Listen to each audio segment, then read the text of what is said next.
Welcome to Deep Transformation, Self-Society Spirit. I'm Roger Walsh, and our co-host is John Dupuy. And with us today is a guest that I'm just delighted to be in dialogue with.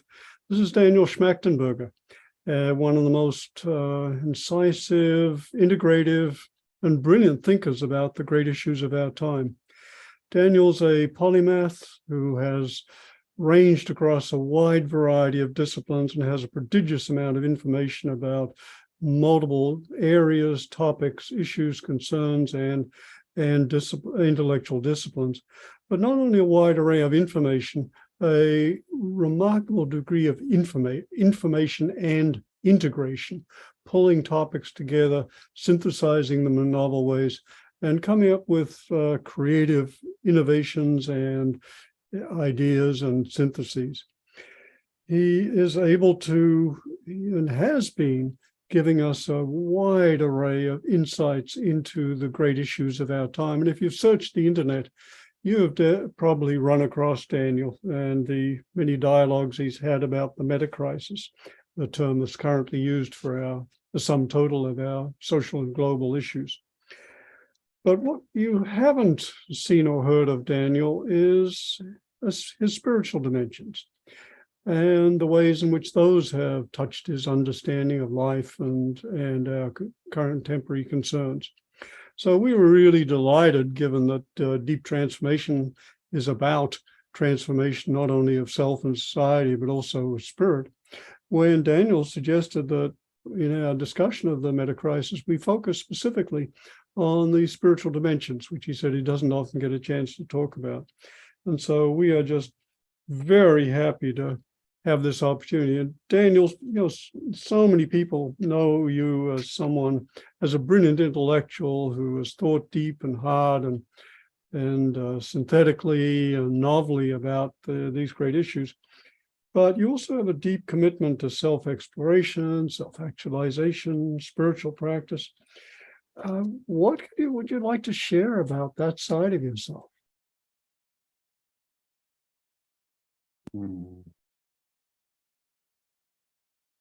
First, thanks for having me here. It's good to be with you both and all the people engaging in the podcast. When it comes to the spiritual dimensions, and we'll probably want to unpack what we even mean by spiritual, since it is a pretty unprecise term often, but the psychological, interior, sacred, whatever dimensions of the state of our world. I would love to be in that conversation together. I don't have a preset set of things to talk about on it, because as you mentioned, it's not the thing I talk about all the time, but obviously very interesting.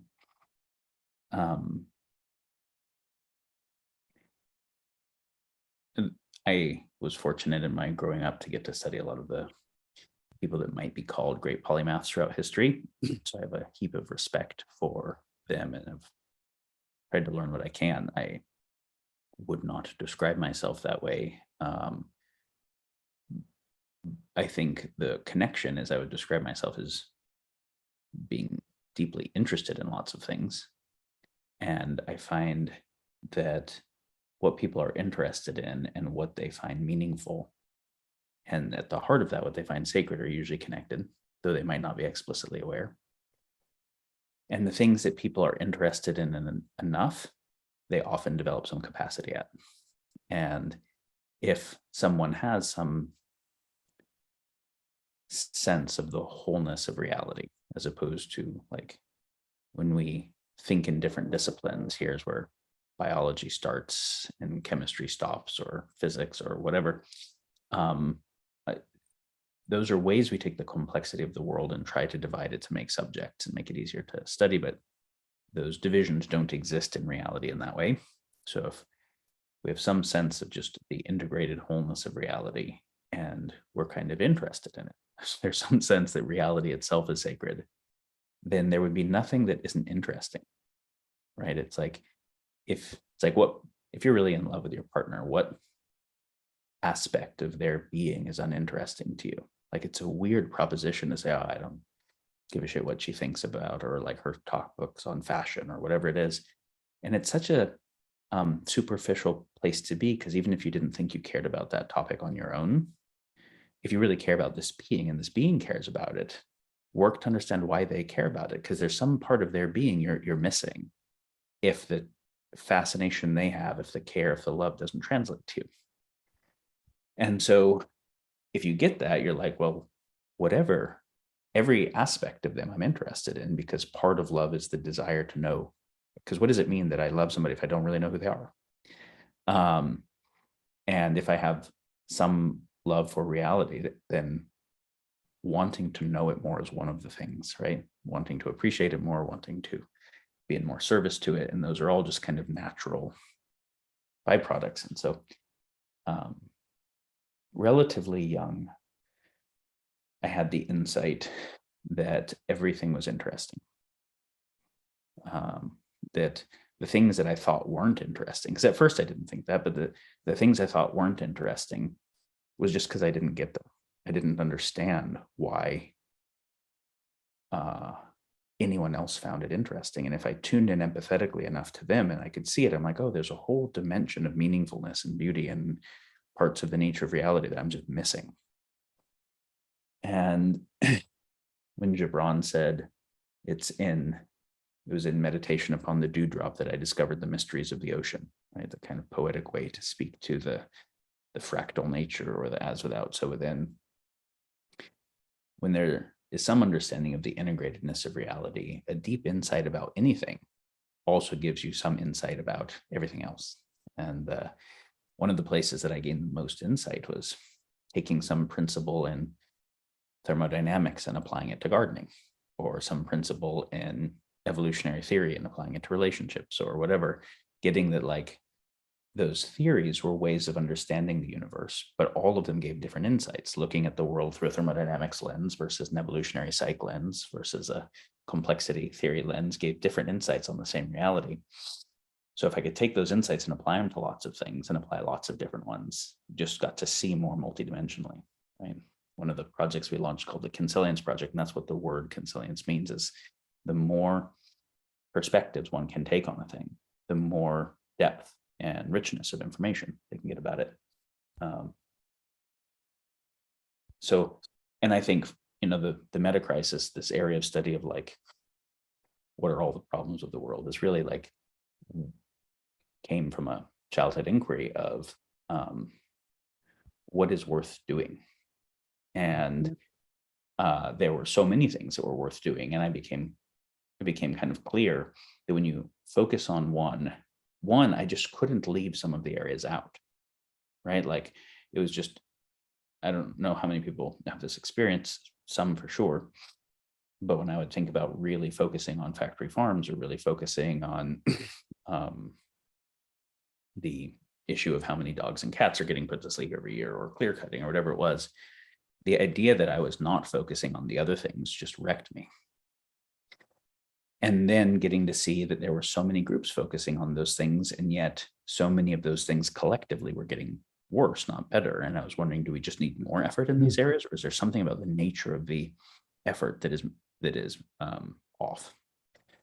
And the answer is both, but there was definitely something about, and people have heard me talk other places, the way we solve problems causes other problems almost all the time, because we define the problem too narrowly. We create a first order solution that is a technology or a law or a business or whatever to solve it. But that's connected to a complex set of things, and it produces second and third order effects somewhere else. So the dam to bring electricity to poor people to solve the poverty issue might extinct a bunch of species downriver from the dam that just got flooded or whatever. And there's a million examples of this. So it actually became clear that the study of the issues in the world and the siloing of the issues in the world was a part of the problem itself, why we weren't solving them, in a way that Bohm talked about very well, David Bohm. Mm-hmm. And so what is worth caring about is everything, and how it fits together. What is worth studying is kind of everything. The study is for itself. It's pure knowledge of just the intimacy with universe is intrinsically interesting. And it's also has utility. It can increase the capacity to be of service to. those are some initial thoughts.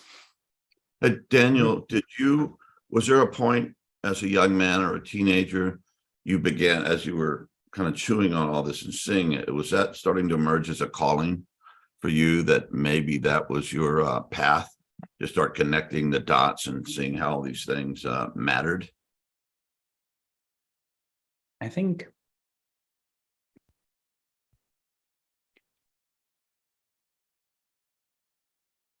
most people, when they're young, are enculturated in a particular way about who they are and what life is about and what they should pursue.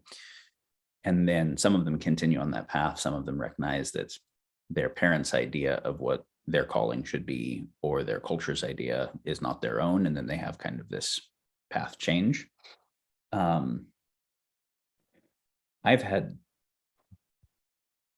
lots of path refinements. I have had times of deep study in esoteric metaphysics and hardcore reductionist atheism, like any young person who's trying to be intellectually congruent and make sense of stuff and not miss stuff. But they had the same spirit to them, which is funny, right? They had the same spirit, which was like, and you can't even put words to it, because you can say it's what is true, but it's also kind of what is good, what is meaningful, what is beautiful, and something like that. But I think I was pretty fortunate in a way that some other, but not lots of other people were, in terms of early childhood exposure to the topic of what is my path. And it's I had parents that were putting that question as the forefront of my education since I was born. And so that's a pretty fortunate thing. And I went to school a few times, mostly my parents were interested in me getting some socialization, but I was mostly homeschooled. And they were interested in running a kind of educational experiment. And they were not educational philosophers in any formally trained sense. They hadn't read Dewey and Montessori and Steiner. They just had their own kind of intuitions about it, but some really good intuitions. But the sense was, rather than have a curriculum-based thing, have some sense of trust that the kids' innate curiosities, if facilitated, will orient them in the right direction. So it's kind of constructivist. And so we had a homeschool that had no curriculum at all. And there are a few places where this was significantly disadvantageous, because it wasn't until I was an adult and paying attention to spell checker that I learned how to spell. It's very fortunate. I didn't do enough of the writing letters, penmanship, to actually have refined the fine motor skills enough to have legible handwriting. I didn't get it and then let it devolve because of busyness, like some doctors. I just never even got decent penmanship. It's a good thing I can type. There were whole areas of American history and things that were actually important that I just didn't know were important, and I just had none of them. But then there were some areas that I got to study way more deeply than people normally would have at those times. But because I was studying things I was interested in, I doubled down on interest, right? And I think one of the things that happens for a kid is when you don't facilitate their interests because you don't know how, which so often the kids are asking questions and the parents just don't know the answers. I give these examples a lot because they come up all the time. When a kid asks, why is the sky blue, or why is fire hot?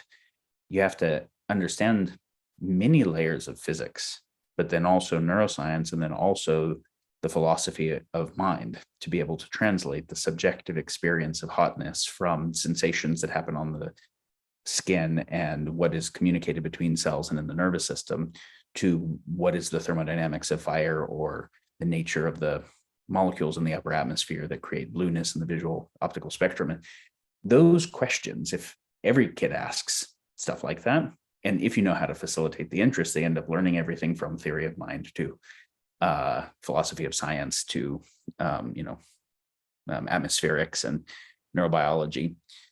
But if you don't facilitate the things they're interested in, and you force them to do shit that they're not interested in, it can break their interest. And then they become a little bit more focused on quick hits of dopaminergic interest rather than deep learning. So I had that fortune, but the other fortune, other than just kind of designing my own curriculum, is because a kid will largely be interested in things based on what they're exposed to and how they're exposed.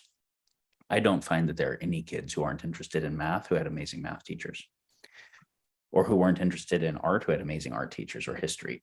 So how they're exposed, what they're exposed to. And so what my parents were interested in had a lot to do with what I was interested in, of course, right? This is one of the limits of constructivism, is, what the reality of what the kid is exposed to.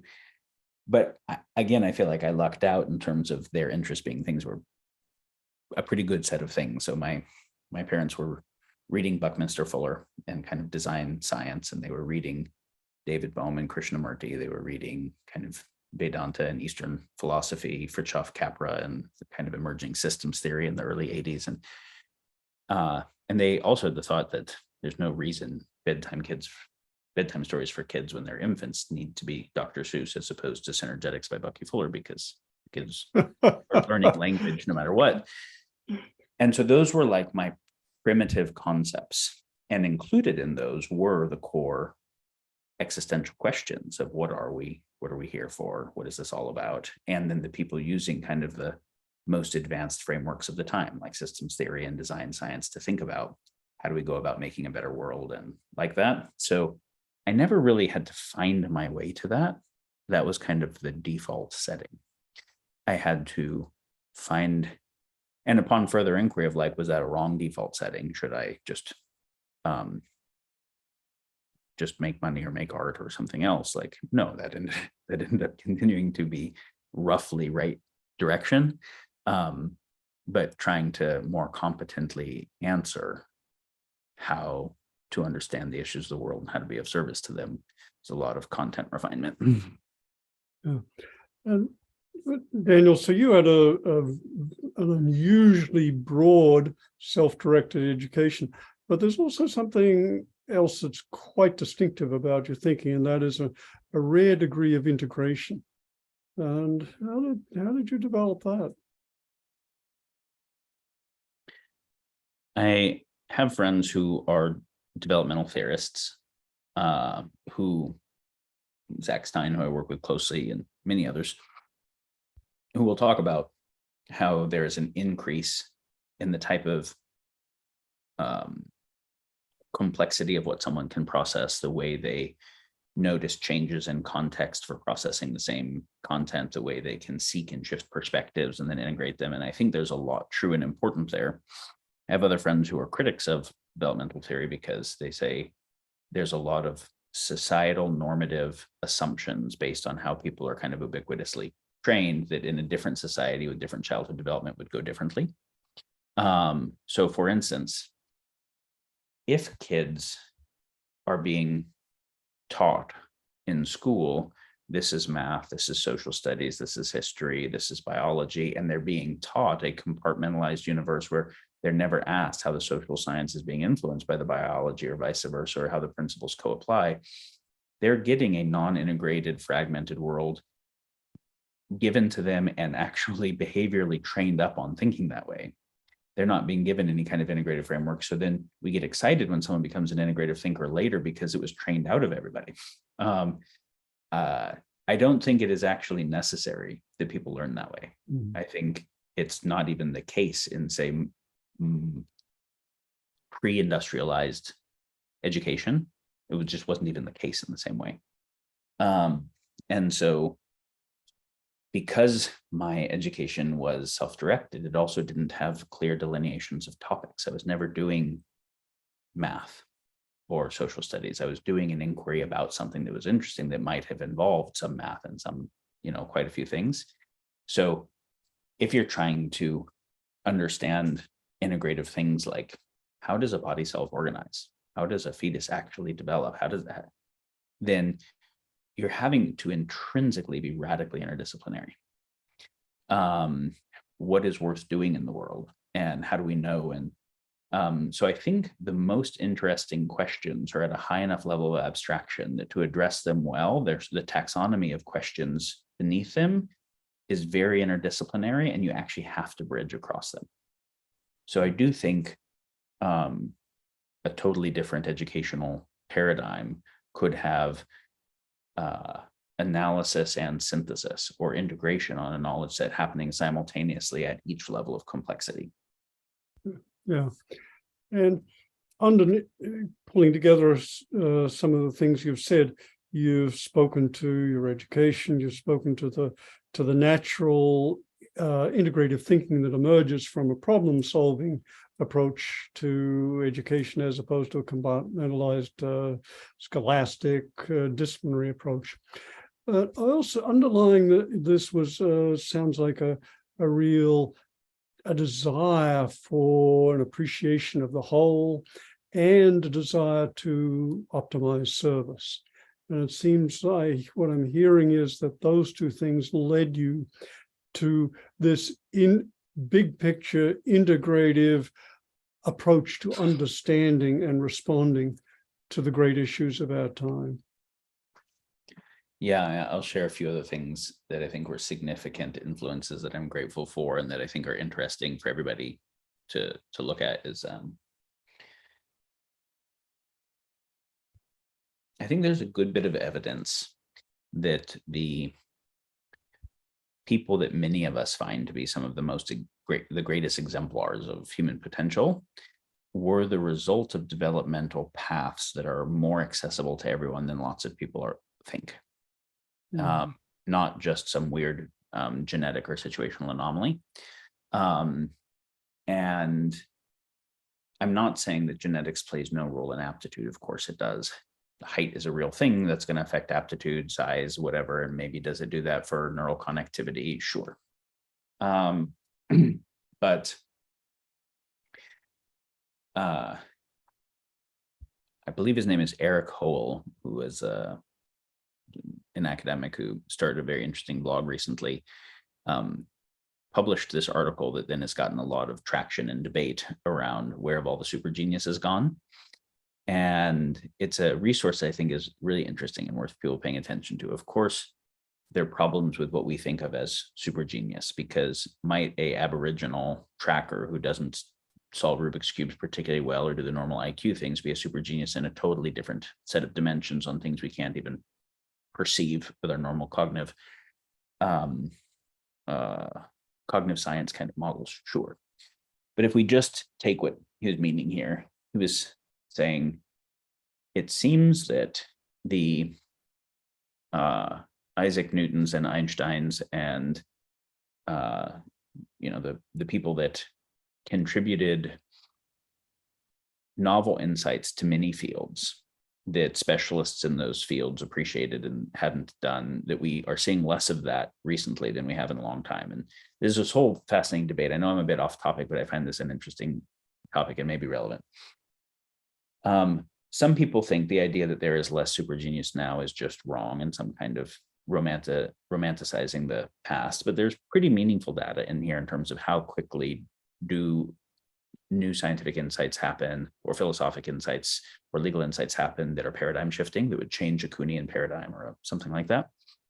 Some people think it's that there's just so much more fucking knowledge now than there was that you just can't be a polymath, that you could have been a polymath before and know all the stuff and just nobody can now, that it takes all of your life to be a specialist in a tiny discipline, and that the only thing that can make breakthroughs now is huge teams of specialist scientists with big data processing AIs. There's a lot of different ideas about it. Feynman famously said that he thought he would be in the last generation of great physicists for some time based on what he saw happening in the direction of physics and the direction of education. And there have certainly been some developments in physics since, but maybe not of the type from modern physics to him. I think there is some truth in this, that we are actually developing people of that type less globally, independent of the increasing complexity of the world as also a factor. I think there's a few reasons for it, but one of them that seems to be pretty compelling. And so this article about where the super genius has gone puts forth that there is a lot of data that points to the idea that most of the great polymaths, the super geniuses, if you want to call it, have one thing really clearly in common. Obviously not 100% correlation, but a higher correlation than anything else, which was that they were the result of aristocratic tutoring, high quality aristocratic tutoring. And that post the kind of modernity and democratic reformation of the world, there was no aristocratic tutoring of the same kind. and that it really makes a difference. So if you think about it, this little boy in Tibet identifies certain bowls and canes. So we say he's the Dalai Lama from a reincarnation perspective. But then how does he get educated, right? Yeah, right. The top lamas in Tibet, who are the top meditators and oracles and philosophers and historians and scholars and mathematicians, are all privately training this boy with the investment of their entire culture. Is the Dalai Lama the result of an educational paradigm that doesn't really scale? Because how could you have the best teachers of a whole peoples, for everybody? And is the Dalai Lama's type of consciousness and capacity actually something that could be trained if people had access to that? It's a fair question. When you read Meditations by Marcus Aurelius, which is also a great philosophic text, the first chapter he dedicates just to his tutors, right? He writes the book of Stoic philosophy as the Emperor of Rome, and the first chapter is just a dedication to his tutors, because when you're being raised to be the Emperor of Rome during Rome's high period, the best mathematician in all of Rome is your math teacher and the best historian. And there was another study I had seen. I find this theory of education stuff so deeply fascinating. There's a study I'd seen that was looking at world class, or what were considered first-rate mathematicians, and they had some way of defining what a first-rate mathematician was. And it wasn't just a Fields Medal, it was something, some set of things. But the highest statistical correlator they could find across everyone who became a first-rate mathematician to see, is there some trait where we can predict this, is that when they were young, they started to study with a first-rate mathematician. And of course, someone could do a correlation causation question and say, was it only because they had such exceptional ability that a first-rate mathematician paid attention to them when they were young? But it does not appear that that is the direction of causation, that they got exposed to a first-rate mathematician was teaching at their particular school for a while at the time, whatever, because there are certain classes where a whole bunch of them came out of that class where that teacher was. And it makes sense, because your average first grade or 12th grade math teacher at a high school is not a first-rate mathematician. They're not even a second or third-rate mathematician.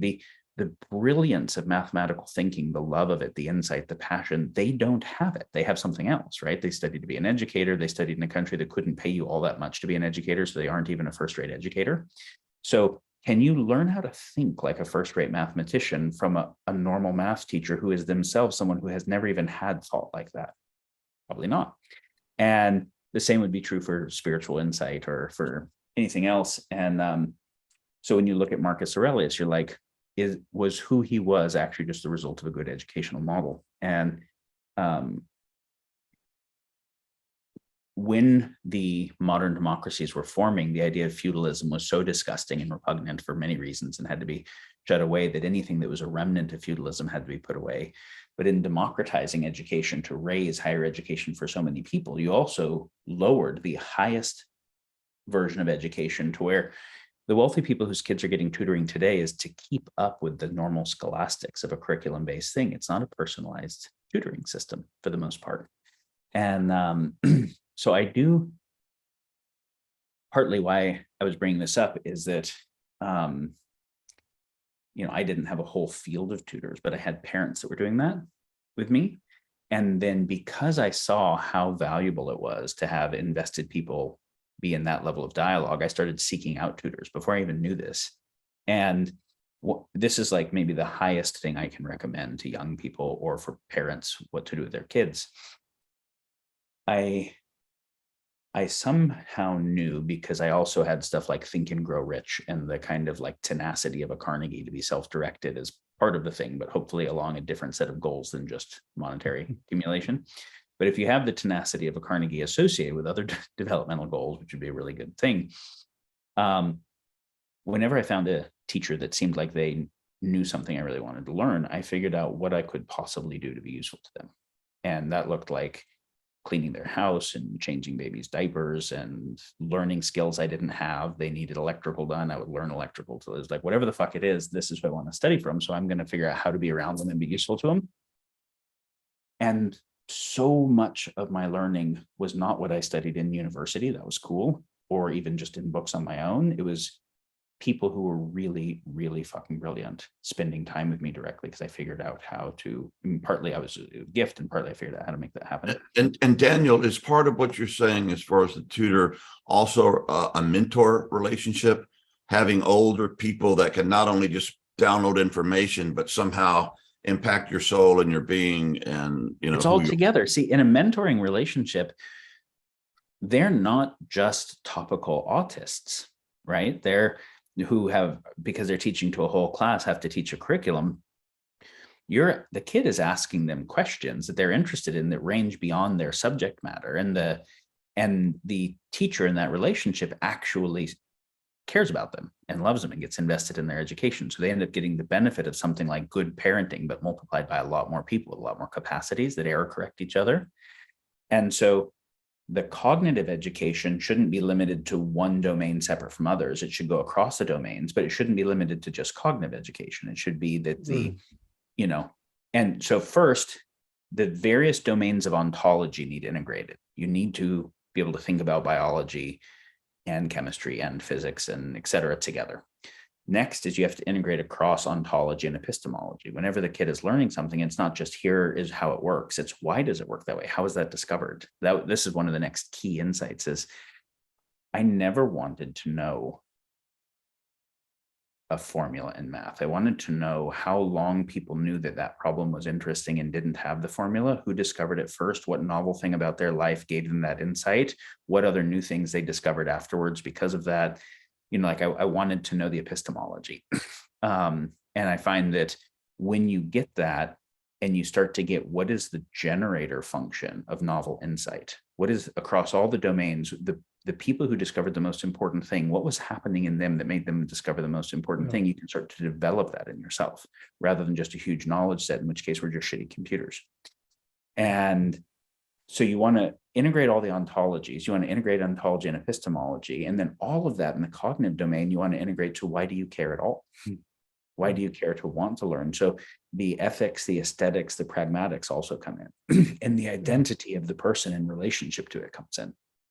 And is there a developmental sense of responsibility that's transmitted? It's like, I don't want to let my dad down, my mom down, these people that taught me. I want to live up to the quality of the love and the gifts and the knowledge that they're imparting to me.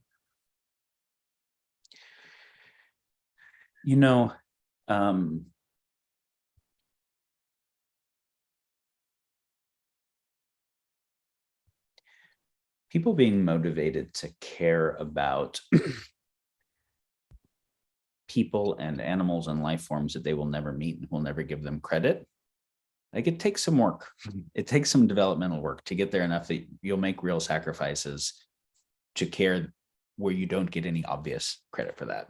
It takes having some sense of your identity expanded beyond your own individual self, where you're looking through their eyes, right? And you get that they actually matter to reality. But at first, if somebody believes in a sky god that is all-knowing, all-seeing, and eternal punishment if you fuck up, and they know your thoughts, so you can't just virtue signal, because you can't virtue signal the God that knows it, and eternal reward if you get it right. So even if you're really just a shithead who just doesn't want to get punished and wants to get a reward, you still have to be good all the way down to the level of your thoughts. That's kind of awesome, right? Like, from the point of view of just how do you get a lot of people who might still be narcissists and a low degree of truly ethical development to do the right thing, that kind of like sky god judicial system is kind of awesome. And now it's also terrible, because then of course everybody's terrified of burning in hell forever and has to think that someone else who's not getting it right is, and they have to terrify their kids of burning in hell. But in the same way, the idea that many traditions had, that when I die, I'm going to be with the ancestors, and I'm going to and there's some glory of the great teachers, and they're still watching me, right? And when I go to be with my forefathers, with the teachers, in eternity and afterlife, do I actually deserve to be with them? There's something ennobling that can do, right? There's something powerfully ennobling that old tradition can do. of course, we also find out that our great teachers are people that have their failings and weaknesses, and we have to wrestle with that. And we're going to have our own failings and weaknesses, and we might get intellectually congruent enough to have some doubts on the metaphysics of that thing. But there is definitely something, even if you don't go to the metaphysics, the afterlife version, there is something about feeling that you received something that you don't get to take credit for, that you're fortunate that someone else was born into a situation that if you were born into, you'd be doing less well, and that you were fortunate to get to have these experiences, and that you owe something to them and to the future world because of that fortune. I think that's really important. And I have to, anyway, I've got to bring this up. But preparing for this, went to your websites and I came across a blog article you'd written, things that I learned from my dad. I was deeply moved by this. Halfway through, when we got to the part, how to treat women, I think, I started weeping. And immediately, I like your father, but I like you because this is what you remembered from your father. And it was so incredibly powerful and basic. And I see such a need for young men to be initiated into some sort of positive manhood. And what your father laid out, I got a lot from my father, but obviously he was not as articulate as your dad. He lived a lot of these principles that you were talking about. And can I read one of them? God, I love this. The highest value for men is serving women, nature, and children, future generations. The highest value for men. You should shout it from the rooftops. That's incredibly profound.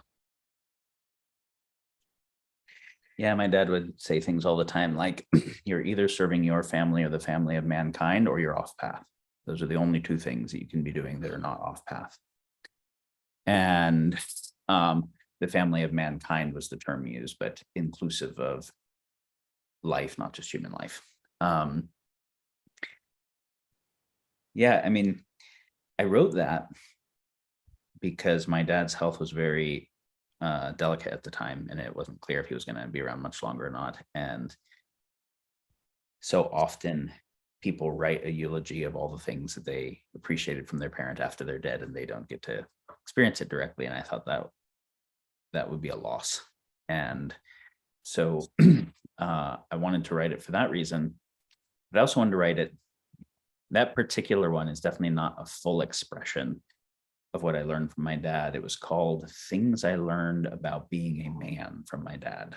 And so it was definitely oriented to the principles that have to do with transfer of masculinity, as opposed to just would be equally true for all people. Some of them are, of course, that.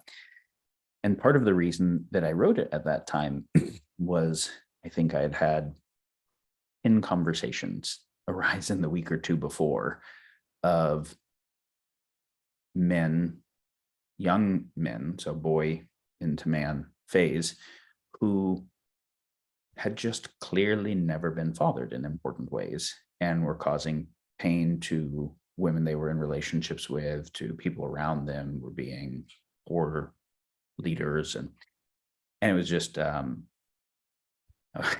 was like, there's so many people that didn't have, so many men that are in their masculine role, not having the fortune of having had a good role model, a good teaching in that way. And I wonder if some tiny little bit of vicarious element of it can come through by writing about it. So that's why I wrote that one in that way. I think it came through for me, brother. Thank you for that. And one of the things he said is like, on your time off, what you do is you get in your pickup truck, and this was before cell phones and all, and you drive around and find people are having trouble with their cars, getting them started. You fix their cars and send them on their way. And he said, that's a good time. That's the way to spend your day off. And it's all its orientation, noble, disinterested service. And it's just, anyway. But it was so funny because, yeah, this was before cell phones. And so when someone was down on the side of the road, pulling over to pick them up was an important thing. And, I think part of teaching someone about how the world works in general, and also part of the ideas, and I understand this is normative, like by gender normative thinking on the thing. Sure. That is how it was given to me. Was that for a boy growing into a man, knowing how to solve problems and fix things was a particularly important thing. So anytime there was construction to do, he always involved me in it, even where involving me in it took a lot more time than doing it without me, because he was not just trying to fix the thing, he was also trying to raise a child who would someday not just be an adult, but would themselves be a parent and a teacher, and how to do that thing properly. And whenever there was something to fix on the car, it took 10 times longer to show me how to do it, and than not. And so, but then it was also, while we're fixing the car, there were so many things like, if a job is worth doing, it's worth doing well, and well begun is half done, and see the job, do the job, stay out of the misery, these kind of idioms. And if a job is worth doing, it's worth doing well meant there's just no half-assing the thing. And so I'll give you an example that was so beautiful. I remember the first time we were building a building from the ground up. We laid the studs, and then we drilled through the studs to run the wire for the outlets. And it was very important to my dad that the way the wiring was in the wall before the drywall went on was beautiful. That the holes were at the same height, that the Romex was not twisted, and that it was beautiful. And no one would ever fucking see it. We're about to cover it in drywall. And you're like, why? And he's like, And It's an incredible teaching. There's something where it's like, if you can do it any of the ways, do it the way that is the most integrous, the most thoughtful, the most beautiful. And you will feel better about it, and you'll feel better about who you are. And then your unconscious default in the moments where it matters and other things will be to do the thing in the highest way you possibly can, as opposed to asking the corner cutting questions. And if it's worth doing, it's worth doing well. See the job, do the job, stay out of the misery meant don't even ask if it's possible, and definitely don't bitch about it. Just, if it needs done, figure out how to do it, and do it with the best attitude, because you have choice over your attitude. And why would you do it any other way? And well begun is half done meant, have you cleaned the space first? Have you set out the tools? Do you know what the workflow is going to be? Because the problems that are going to come up when you've opened everything up, it's up on the jacks, and you realize you're missing something, and you have to go to the store. Like, that's where the danger happens. That's where someone gets hurt. That's where the inefficiency happens. So think through the process pretty well first, and anticipate where the mistakes and the problems and the challenges are going to happen. There's so much of my work in the Metacrisis that is anticipate where the unanticipated externality is going to happen, and then internalize those future externalities into the choice-making process better. And and I can see now how you are basically self-taught and coached and mentored into the ideals, which would lead you into a life of service, into a way of thinking which would bring you into a big picture approach, and into a planning mode that would allow you to anticipate second, third order complications, and to think through those. You were honed for the work you're doing. Totally. Now, wait, and, there's something that I was starting to say, and it's important. Please remember your thought, because I don't want you to forget it, but I don't want to forget this. You had mentioned, John, that a fun time was to load up the tools and go looking for people who are broken down and fix up their car, because AAA wouldn't necessarily come all the time, especially if it was snowing outside. They could actually be in danger. So obviously that meant, I had to know some how to fix a car type skills. So I was mentioning that my dad would take a lot more time to do the thing than pay someone else to do it, and to do it with me than do it on his own, because he was wanting me to learning these other deeper psychological, spiritual integrity lessons along with it, like well begun is half done, and if a job's worth doing, it's worth doing well. But then also learning the mechanical engineering of why was the screw threaded this way rather than the other way, and why was this thing built this way, and then the history of internal combustion engines, and when the transmission came out, and the and then the physics of how the explosion happens inside of the piston. And so there's a very integrated set of knowledge that was happening, and that takes just a lot of investment, right? It takes a lot of care and a lot of investment. But then when we would do that, it was like Sunday, father, son, let's have fun. He wasn't into sports, so we didn't throw a ball. That's my hand-eye coordination at the level of ball throwing didn't develop all that much, but we would load the truck up with tools and go look for people who were broken down, fix it up. And the interesting thing was, it didn't feel like some dreadful sacrifice of service that we had to do the way that a lot of people feel when they're doing some church activity as kids. They don't like, it felt like the most fun thing we could possibly do. Like, it was just actually really enjoyable because, one, I'm getting this high quality time with my dad, right? He's not trying to get me to go do the thing on my own. Two, we're getting to be learning in the process and then helping people where there's this immediate, expression of these people being delighted and surprised. And so there was absolutely, it wasn't just like an ethic of service. It was like a way to condition that as the what I want for myself personally and who I want to be for the world. There wasn't even a distinction. Yeah, beautiful.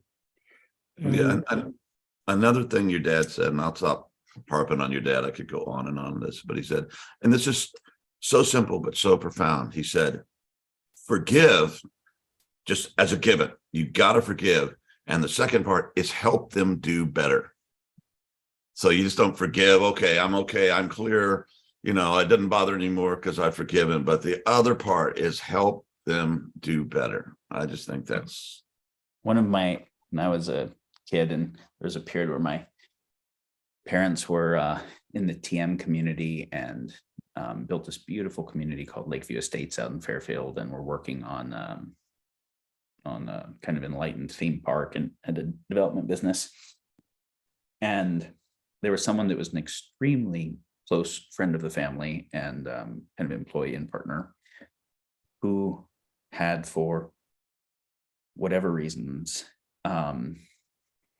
decided that he was going to come into our house and steal a bunch of the artwork. And because he, had the key to the house and all like that. And, a betrayal like that, oftentimes very easy to be like, want to be vindictive or at least totally cut ties. I remember my dad intercepting him, not letting him do that, and then taking him out and having this conversation like, dude, what the fuck? Like, what happened inside your head? Is this who you want to be? And there was still the like, help him do better.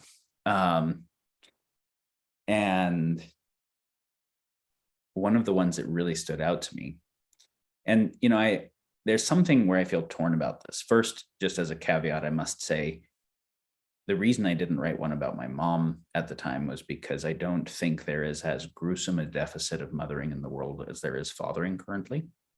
Mm-hmm. And so I didn't have as many women sharing with me just like kind of abject failures of fundamental things as I had guys. So I was a little bit more motivated for that reason. Also, her health is better, but my mother is also every bit as important in my life and childhood and who I became, and was the one that got me into activism and had me going door to door with and at all the protests with PETA and Greenpeace and all those things as a kid, and got me studying art and introduced me to Dali and Picasso and Gibran and Blake, and brought me to all the world religions, churches, and but going back to my dad here, my dad had a strong patriarchal line that taught him some of these things. His dad was first generation Green Beret, and so that, taught that way.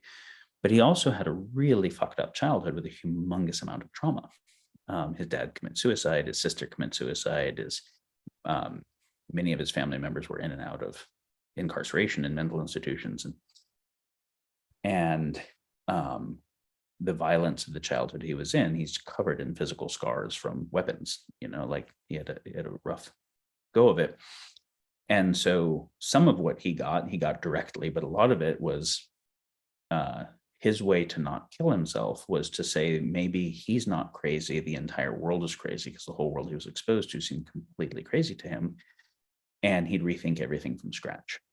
And so when you do that, you come up with a lot of good and interesting things, and also are going to make a lot of mistakes, and they're painful parts in the process. And I didn't emphasize those in that letter because it wasn't the purpose of the letter, the article. But my path benefited from all the extreme gifts, and it had some like quite interesting hardships as a result of the complexity of who he was from transcending his life.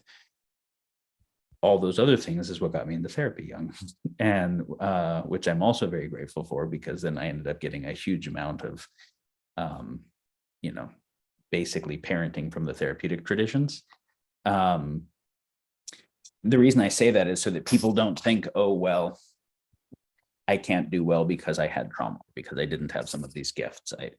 Everybody's life has some gifts and has some fucked up stuff, and the difficult stuff, the healing of it is what catalyzes their gifts. And I just wanted to say that. And some of the gifts that he had were really fairly rare and unusual. And I'm very grateful for that. Some of the issues he had were somewhat unusual. But when it comes to one of the things on the forgive, he definitely had the gift of being physically heroic. And there are military men who are trained in that. A lot of people are not in this age physically heroic. In previous ages, that was much more common. And there was a time here in Encinitas, when I was like 20, which is usually not a violent area. My dad was in the parking lot on thoroughfare here, El Camino Real. Gunshots rang out, handful of gunshots from a blind store. And everybody who was in the parking lot ran the other way or dropped. My dad ran straight at the blind store. He figured the shooter was still alive and in there. Turned out the shooter, after killing the other person, killed himself. So by the time my dad got in there, the shooter was dead. It was a husband who was going in there to homicide his wife. But he shot himself. He stabbed her. And when he thought he had finished killing her, then he shot himself. When my dad got there, she was bleeding out, but not dead. And so he started to put compression and tourniquets and whatever on, all the areas while the ambulance and police came. But then he went to the hospital to be with her, and then followed up with her afterwards. And in addition to she would have bled out if he was not there, saving her life, was him wanting to make sure that she could forgive her husband for that, because of knowing how fucked up he was, and that he's no longer, in pain himself or risk to anybody else. But that was it was his default mode. And I mean, almost too fast that it can be a bypass. But in that moment, it was both. And, just a very interesting thing about him is thinking the shooter was still alive, he thought, I can keep my body moving long enough if I take shots that I can take him out and more civilians won't get killed, which means he was willing to risk his life for people he had never met, couldn't even see to know what color they were, or race or whatever. This is very noble, it's very beautiful. And then the moment the harm of the dying was out of the way, the harm of her holding on to that grudge and resentment was the next one he was focused on. What a gift to be exposed to and live with someone like that. And not only in education, but a transmission Totally. of moral values and priorities. And to take up a theme, a question I began with a little while ago, as you've described this, it's getting more and more clear how your life has been self-developed and honed and gifted by multiple people to bring you to your life's work, which has been the Metacrisis and how we as a species and a civilization can continue, because clearly we're in danger right now, and presumably will be forever after, because the technology is probably only going to get more developed and greater capacities, etc. So you've had these ideals of service transmitted to you. You've had attitudes of handling them skillfully, looking for complications, thinking ahead, etc. You've also had the multidisciplinary education. So how does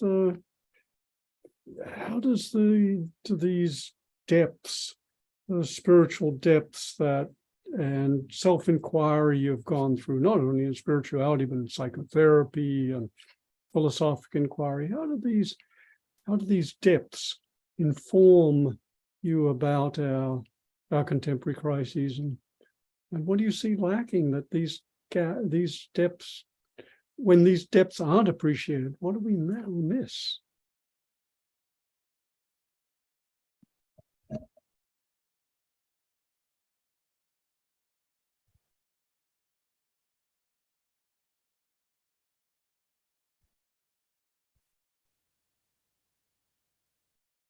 I was speaking with a friend recently who does conservation work, and she's a brilliant conservationist who has kept huge, important areas of high biodiversity intact, and has done so at a significant devotion, including expense of her own personal life and in other areas. We were talking, and she had just been in conversation with some of the world's wealthiest people, and she asked me, when someone asks why should we protect nature, how to answer it, because that was obviously their question. And I said, well, there's a lot of answers that we can give, that from the utility perspective of helping them get why they should care, we look at what they currently care about, and we show a rationalized argument between why the harm that would come to nature would harm something they would care about, right? We draw those connections. But before getting there, the fact that someone has to ask that question in earnest speaks to something broken in them. At minimum, something pathologically underdeveloped. And if they had had a life where they grew up in any real contact with their own embodiment, their own kind of biology and experience of being an embodied being, and in any real contact with nature and other sentient beings, that question just wouldn't even arise. It would be prima facie, right? It would be obvious, and the question would simply be, how do we do a better job with it?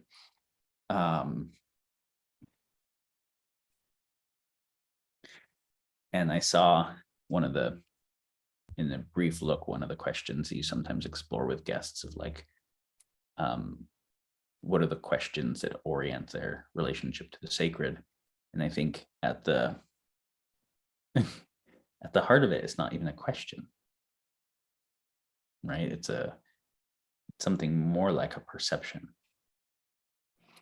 I think if someone is perceiving somewhat clearly, then the sacredness of life is prima facie, just is.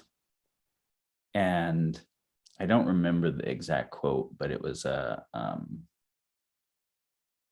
Joseph Campbell quote that was something to the effect of that we think what we want is to know what the meaning of life is, when what we're actually seeking is the experience of being fully alive. And I don't think that is the whole, because someone can experience being fully alive in fairly self-centered ways, just doing, extreme sports and whatever. But it is also true that in the moments where someone is experiencing feeling fully alive, they're not in existential angst about what is the meaning of life. And I think that oftentimes the actual intrinsic sacredness and meaningfulness of life that happens through a deep enough bandwidth of connection and sensing, the longing for that gets filtered through the mind as a desire to understand what is the purpose of all of this, what is the meaning, with a whole bunch of bad assumptions about like what thing is it building to that seems like a terminal value, that then that will be a satisfying answer. Where if we say, well, the purpose is love, then I say, well, what is the purpose of that? Or the purpose is learning. Well, what is the purpose of it? It's so we can. First, the concept of purpose and the concept of meaningfulness are not identical.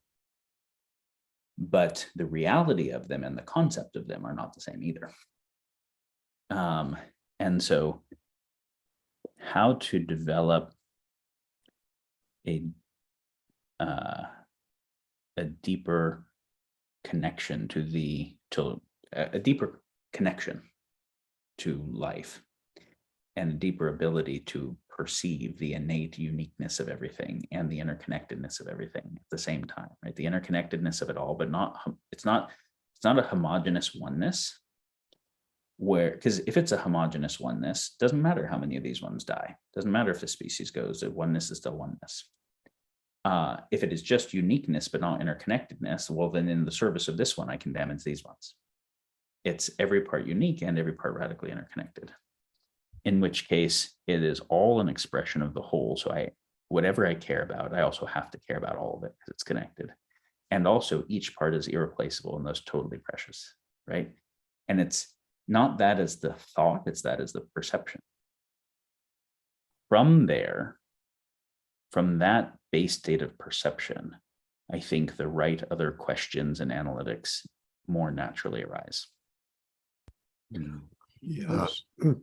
So to the extent we can open ourselves to the totality of experience, to life, the world, and to ourselves, to that extent, in some ways, it's not, in one sense, one could say the questions fall away because the questions are conceptual, and you're now speaking to an experiential openness and directness that give birth to understandings or intuitions which can flower into concepts. I'm obviously into concepts, right? I'm obviously into work and things. You're in good company. I wrote a blog piece a while ago called "The Dance of the Tao and the 10,000 Things," and maybe that one can be linked. And I'm specifically talking about that because, there's this concept in Taoism that every day in the practice of knowledge, something is added. Every day in the practice of the Tao, something is dropped. But I think they are both meaningful.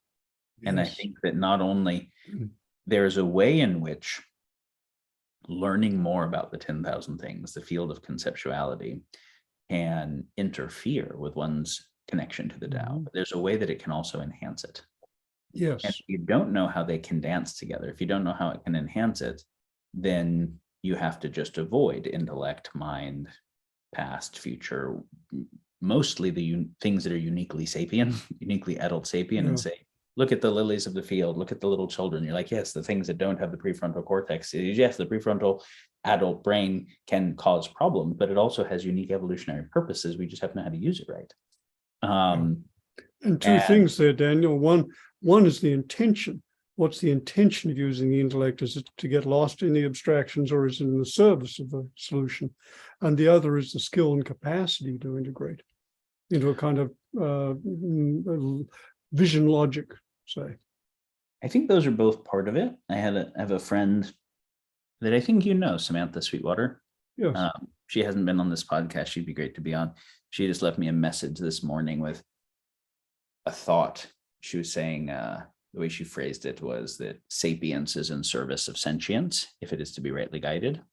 Oh, beautiful. And I thought that was a nice way of phrasing it. In terms of the Greek, the true, the good, and the beautiful triad, I remember writing to an artist friend of mine on her birthday once that the true and the good only matter because the beautiful is. Or no, I think I said truth and goodness only matter because beauty is. That the beauty was actually the fundamental thing. If reality did not have intrinsic beauty, I wouldn't actually care to be good to it or to know it or to whatever. There's something that is intrinsic, that is deeper than the why. Daniel, I think I have a follow-up question to all this, and I know they threw it at Carl Jung, so I'm going to throw it at you. Do you believe in God? I remember many years ago, and I wouldn't phrase it this way anymore. And this maybe 15 years ago, I wrote a poem called "The Atheist Who Writes Love Poems to God," and it was saying, "Do I believe in God? Not in any God that is believe-inable," meaning that I don't remember where it went, but the idea that what the word belief means is the idea that a proposition about reality actually maps to reality. And so belief is a thing that can happen inside of propositional logic. And propositions have to be formed in semiotics, right? In semantics and syntax. Do I believe that there is some sentences that I can say that define what God is, where I would say, yes, that is a description that I think is both true and comprehensive and, adequate? And no, I don't. I think that's why the first verse of the Tao Te Ching is the Tao that is speakable is not the eternal Tao. So if you believe in the Tao, you miss the whole fucking thing. Sure. If you can have outside of semiotics, outside of propositional experience, outside of propositional knowledge, experience of a kind of wordless knowing in a connection to wholeness, but you don't then try to reduce that to propositions about the world. So I think there's a lot of people that will have real experiences that are numinous and transcendent, and then try to make a belief based on that. And I think that's usually misguided. Yeah, So if I wanted to speak to beliefs, do I think that consciousness is an emergent property of brains? Probably not. Do I think that there are things that don't have brains, including other types of biology and whatever, that might have some qualia where there is something that it is like to be them? Probably, yes. But I'm holding all this, I say probably, even though I think there's some pretty strong arguments. Because I think too much certainty about any of these things is really problematic. Do I think that it might not just be biology, but that anything that self-organizes has some type of interiority or selfness in some kind of pan-psychic type way? Yeah, sure, I do. Do I think that even though each cell in our brain or body is its own self-organizing thing, they come together to make something that is synergistically more than the sum of them taken separately? Yes. Do I think that might be true for, say, universe as a whole, or very large things within universe, like galaxies or whatever? Yeah, I think that's interesting. So do I think that there are types of sentience and types of intelligence that are more deep and vast by far than our imagination can think about? Totally. Do I think that there's the possibility to, in some meaningful ways, connect there and have results come from that connection? Yes. Do I think that there is an inherent sacredness in all that is, physically and metaphysically? Yes. I wouldn't reduce all that to saying I believe in God. I rather think of it as something more respectful than the reduction to a proposition. I get that, yeah. But I was actually just talking with a very close friend the other day about an aspect of learning theory. There are certain things that when I learn them, I have to work to implement them as effectively as I can, because I can't not. I can't not. And there are many people who don't have that. They forget, like they learn things and they forget, and they're like, oh yeah, that was a bummer, I forgot, let me get back on path. Or there's some different depth of the care about the thing that is of course the result of all the exposure and whatever.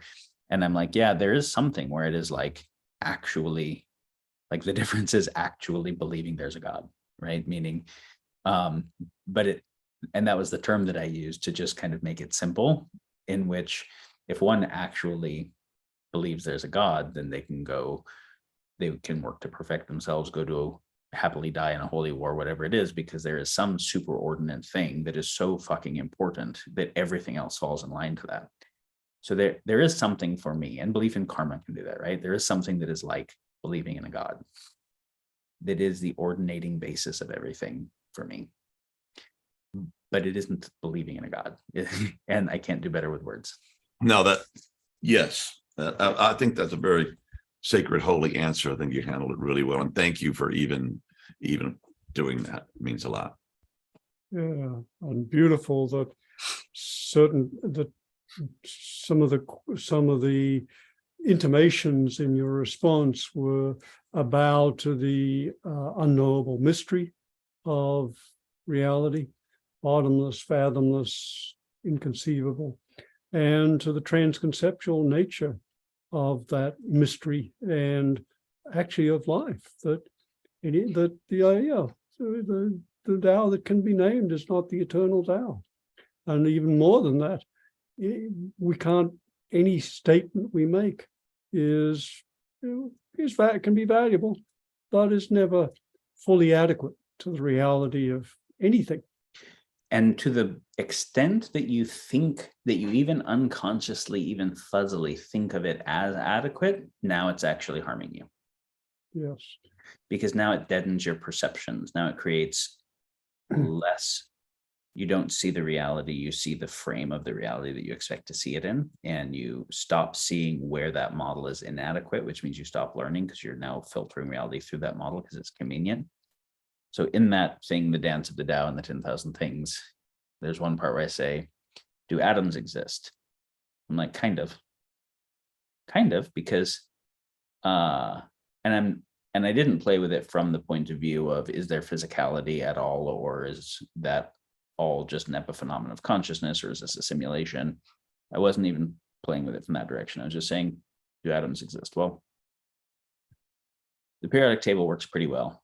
We can actually do atomic level engineering and chemistry pretty well, right? This is it's about as good a science as we've got. There's a lot of good empirical things regarding atoms. But when I define an atom, the formal definitions we can do it in terms of the Schrodinger equation or information theory or particle physics or whatever, but we'll say, okay, you got nucleons and you have electrons and you have orbitals and whatever.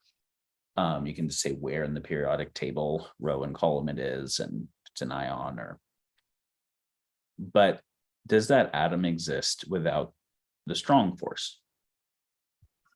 Does it exist without electromagnetism? Does it exist without the Higgs field? Does it exist without the gauge bosons that mediate the connections, the gluons and the Higgs boson? It doesn't exist without any of those things. And yet none of them are included in the definition when we say atom. We take them all for granted. So if I removed those that are not part of the definition, do atoms exist? Nope. So if I want to define an atom adequately, that it actually exists, can I do that? Nope. And so I have to take for granted a transfinite amount of reality to define this thing in a way that is useful, but is it real? Well, kind of. You've walked your way into the Buddhist shunyata and into the Buddhist Hua Yen philosophy of the concealed and the revealed, that any perspective unveils or conceals a universe and simultaneously conceals another one. This is absolutely fascinating. We could go anywhere with this, but I want to ask you, from this perspective, or these multiple perspectives you're bringing to bear on your understanding of everything, what do you see as some of the deeper, unrecognized, usually unacknowledged causes of the metacrisis? And I'll just give a little context. And I think one of the beautiful things about the way you appreciate the metacrisis is you're very aware of the traps of reductionism, or what I would call the single focus fallacy, of which there are three: a single issue fallacy. We're facing global warming. That's it. A single cause fallacy. It's all due to capitalism, and the single solution fallacy. So I love the way your thinking transcends those limitations and recognize the traps of reductionism. So, in asking you what you see as some of the deeper causes, I certainly acknowledge that you don't, these aren't it, but they are important elements, and they're ones that don't as often get spoken to. Yeah. Okay, so the question, as I understood it, are there drivers or causes of the issues we face in the world, and of the thing that I sometimes call the metacrisis that we haven't defined here, but I've defined in enough other places. If someone is not already familiar, they can check it out, that are not the ones that we usually talk about, that are somehow deeper. And I'm going to translate that to, are there things in the inner landscape of people's experience and psyche, specifically, which is when we were saying, are there spiritual dimensions or interior dimensions? The reason I want to make the distinction is because I don't know that the term deeper makes sense. Just for quick point of reference, I would not say that I am a physicalist or an idealist in the classic philosophical sense of physicalist, meaning that physics comes first, matter and force fields and third person stuff, and that consciousness emerges from that somewhere. Nor am I an idealist in that consciousness comes first and all of the physics is an emergent property of consciousness, structures of mind or something. I would say that the subjective stuff and the objective stuff, however you want to think of that, all the words have problems. We could talk about first person, third person, we can talk about the qualia and the physics, but that they are equally fundamental and co-informing, co-arising facets of an integrated reality. And the relationship between them is part of that fundamentality. So I wouldn't say consciousness is deeper than physics to the nature of reality. I think that's a weird kind of dualism still. I think information theory affecting physics has already started to get a lot of people, at least in this realm. Because if you say, okay, well, consciousness stuff is deeper than physics stuff, you're like, well, what is physics stuff? Well, it's like atoms.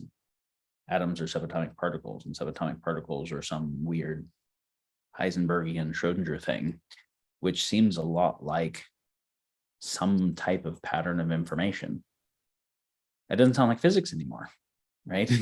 And it doesn't necessarily sound as different. It's not like just some dead inert matter. It doesn't sound as different from the consciousness stuff, especially as you start to do a similar dive on what the consciousness stuff is. Because then you say, well, is that information processing on some information processing substrate? What does that mean? And so in the same way that I wouldn't say consciousness is deeper than physics or the other way around, I wouldn't say that the psychological drivers of the metacrisis are deeper than the technological or the economic ones.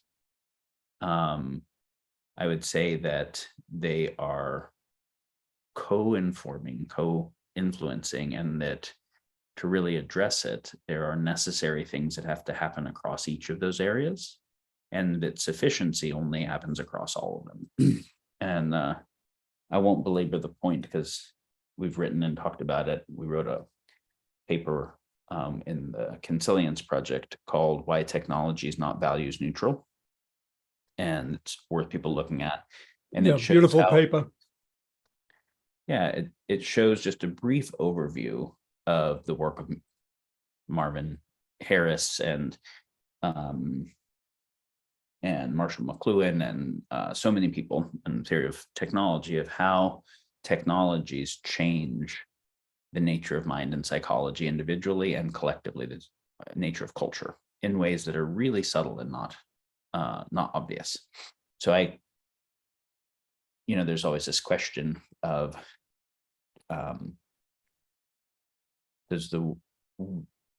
what technologies the world develops and what social systems it develops, are those the result of the consciousness and values of the people, or the consciousness and the values of the people who are born as babies being conditioned by the world that they're in and the dominant systems and what things happen to be successful? And if the worldview and the technology it creates don't win at war, it just gets wiped out. And so I'm framing it this way because I think the deeper thing is actually really problematic. It's you mentioned, Roger, the reductionism. One type of reductionism is to say there's only one thing. The other type is to say there's a handful of things, but my favorite thing is the most important one. And so being able to understand the co-arising and non-reduced process is actually really important. For those, and if I can introduce a concept here, Daniel, I find I have a neologism, which is Omni determinism. Everything determines everything. And I think that's what you're speaking to. Yeah. I might more usually talk about omni influence, that everything is influencing everything, but not in a way that is absolutely deterministic, because nice refinement. Thank you. There are things that are outside of hard determinism still that influence the net result of what happens. Also, when we say omni, we mean in the direction of all-inclusive, but we can never actually know we're being all-inclusive. So, in fact, we can know for sure that we aren't being. That's actually important. I can know for sure that I am not being all-inclusive because computationally it would be impossible.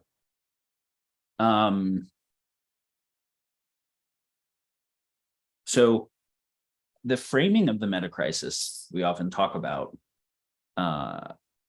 involves, like, a frame I'll use often is from Marvin Harris's work, that to understand a civilization, you can think of it in terms of these three areas. It's infrastructure, its social structures, and its superstructure. Its infrastructure is all the technologies, the whole tech stack, and all the modes of material development and like that. The social structures are all the collective agreement fields, everything from the system of governance, the law, the institutions that mediate it. And the superstructure is the religion, the cultural ideology, the values, the definition of the good life. So the superstructure is kind of the spirituality, psychology, interiority of the people at the collective level. And so, of course, we're always talking about that. So I think seeing the top level frame of how all those fit together is worthwhile. So if people haven't, I'll just reference, talked about it in a bunch of places. A good friend, Nate Hagens, who's a very good thinker on specifically the relationship between the environment and energy and the financial system. He and I just did a 5-part series on his podcast. And in the 4th part, we do a kind of an overview of the metacrisis that covers this. The 3rd part, unintentionally, just because it came up, we ended up covering how does one, like, emotionally, psychologically, and spiritually deal with the reality of the metacrisis, given that there's so much to care about beyond what we feel like we have a sense of agency about. Those are ones that people might find interesting. The 5th one, we talk about frameworks to think through solutions competently. So with all that prefacing, I'll say some things here that I think maybe have not said as much other places that are relevant to what in the interiority of human psyches and experiences and cultures is a key, or are key drivers of the problems of the world.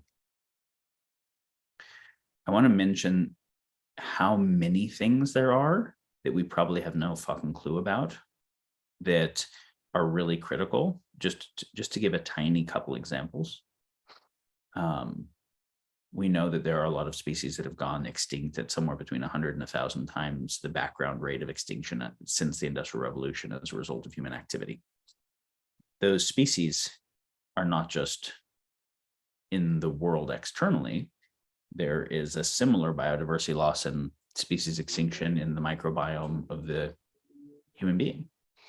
And the microbiome of the human being produces some of the necessary chemicals for us to work. Our genome doesn't actually produce all the things. Some aspects of the macrophage binding protein and various things like that are not adequately coded in the genome without a microbiome. And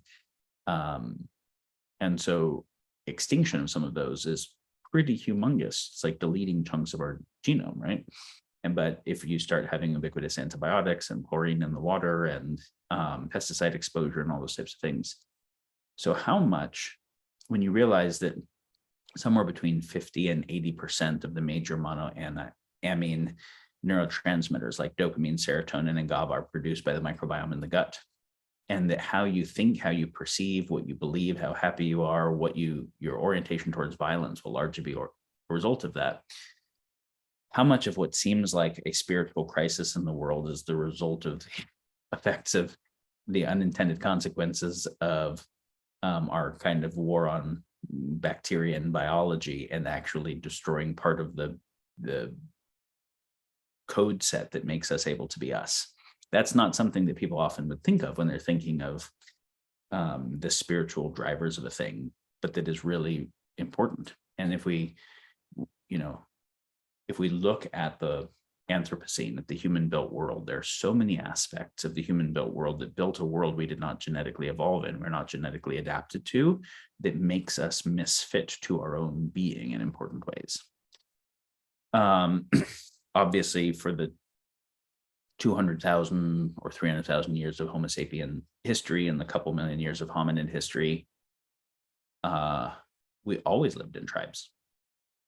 There was no such thing as not living in tribes until extremely recently. But we've been this way long enough that it seems like the nuclear family household is the most obvious thing and the only thing that could ever be, and we can't really imagine anything else. And yet, evolutionarily, we evolved to fit in tribes.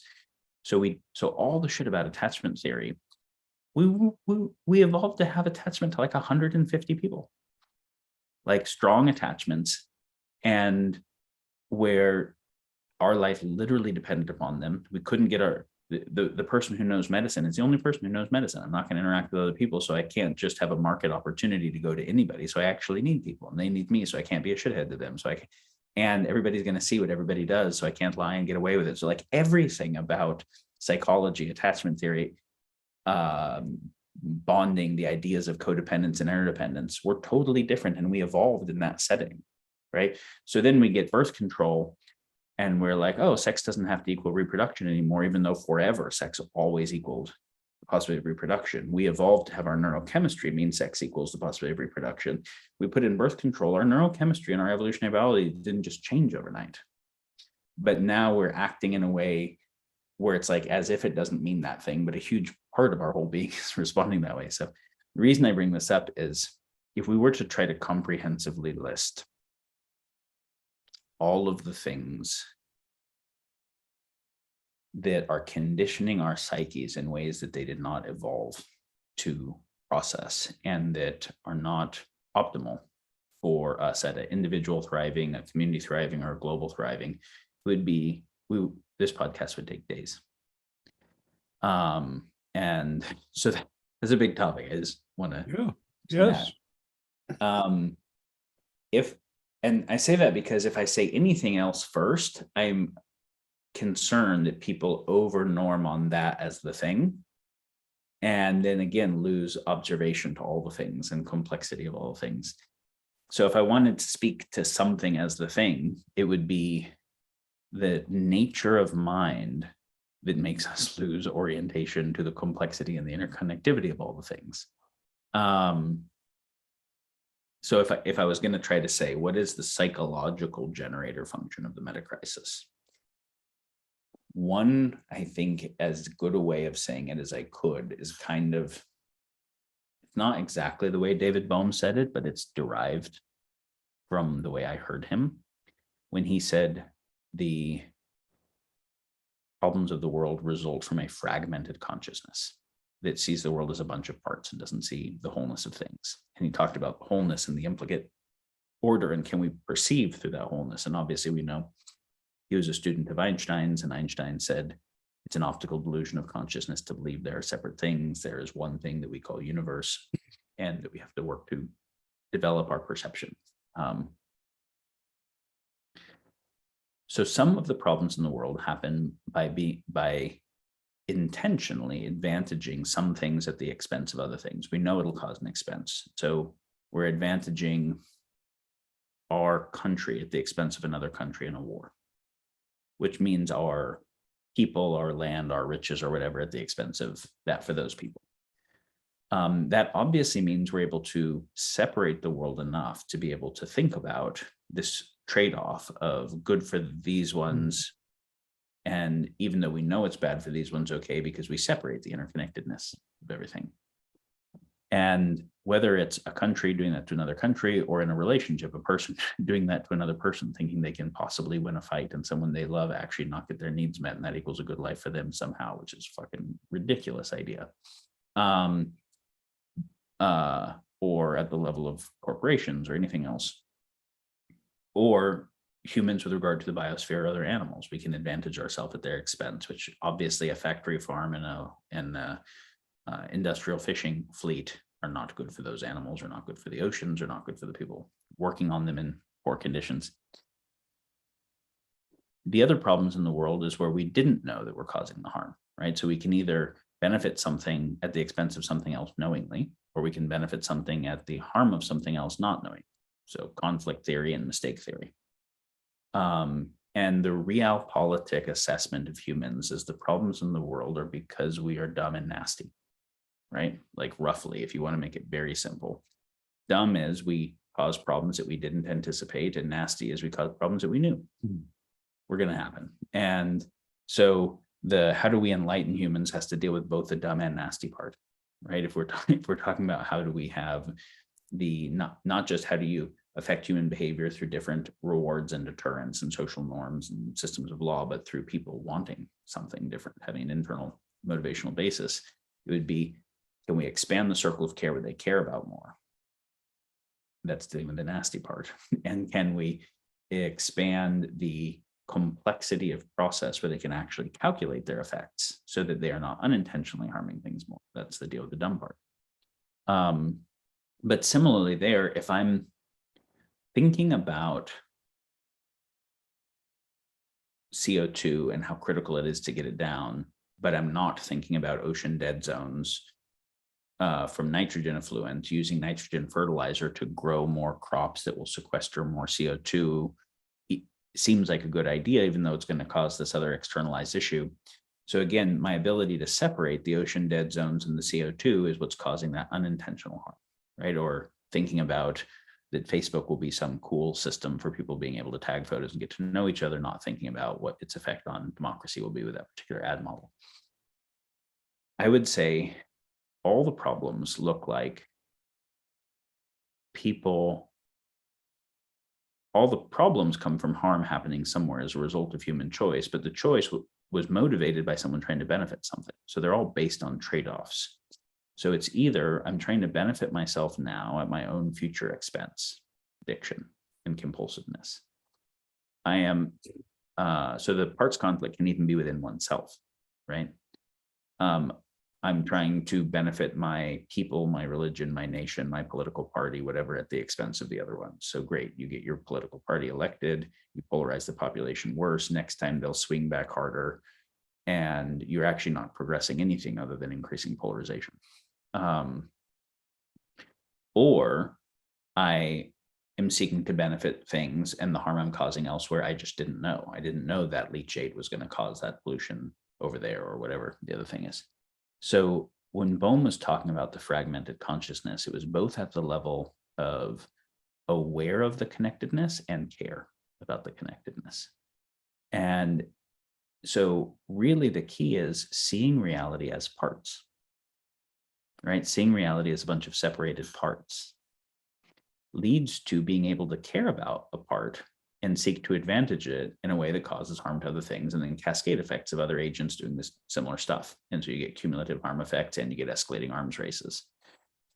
So not being able to perceive stuff as a bunch of separated parts, but perceiving everything in relationship to everything else, perceiving everything as a part of an interconnected whole, where your ability to benefit that thing had to mean both caring about everything that it's connected to and being able to think through everything it's connected to come up with a strategy that is omni-beneficial or as close to that as possible. And that where you made a mistake in it, you're also ongoingly aware and working to correct it. I would say from the psychological perspective, that's probably as deep a thing as we can say. And even stuff like, but aren't people, wouldn't we say impulsiveness and selfishness and addiction are even deeper than that? Because obviously all of the environmental harm is happening because people are buying too much shit to get a hit, keep up with the Joneses or get a hit of something. Well, it's still the same thing, right? Like it is still the thing of that their future self is being harmed for their momentary self, because their momentary self feels fucked up enough that it thinks that it needs to get ahead. So the parts conflict, the theory of trade-off starts within the self, between the parts of the self. The Jungian parts reconciliation then would be the basis for being able to also have a wholeness of self in relationship with the wholeness of world.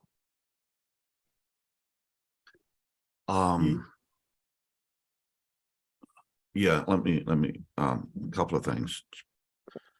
Given that, and I've listened to you talk about these issues a lot, and sometimes I'm just left with just, oh, we are so fucked, you know. But given that the solution of survivability as our current species on this, our home, seems to be ignorance and just being bad actors. Do you feel that enough of us, if there's any kind of hope or sense that enough of us can evolve to a level where we can recognize this fractured and recognize what we're doing enough to keep us together as a human family connected to the whole, so that we can survive this choke point in our evolutionary history?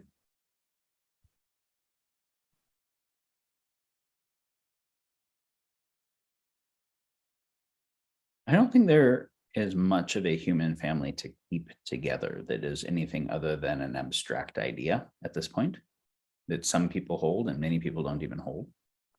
As an ideal, maybe. I think the question of, is it possible to make it through the issues that the world is facing today? The whole plurality of issues that are unprecedented historically, because we hadn't had centuries of industrial tech bringing us up to planetary boundaries, and we hadn't had exponential tech where even small number of actors could fuck everything up so quickly, and we didn't have a world that had so much fragility. Given that we could have massive catastrophic harm from so many different vectors, from synthetic bio-created pandemics, and from AI autonomous drone weapons, and from climate change, and from chemical planetary boundaries, and from scaling war, is there, to make it through, we have to avoid all of those. To fail, we only have to have any of them happen.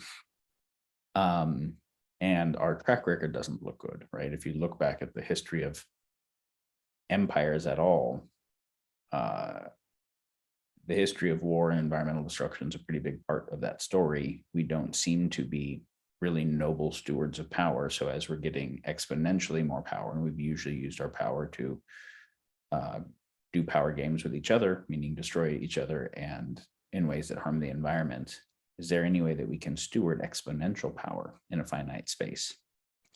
I would say it takes a step function. Like it will take something significant that is more than just the continuation of whatever good aspects the Enlightenment created or something like that.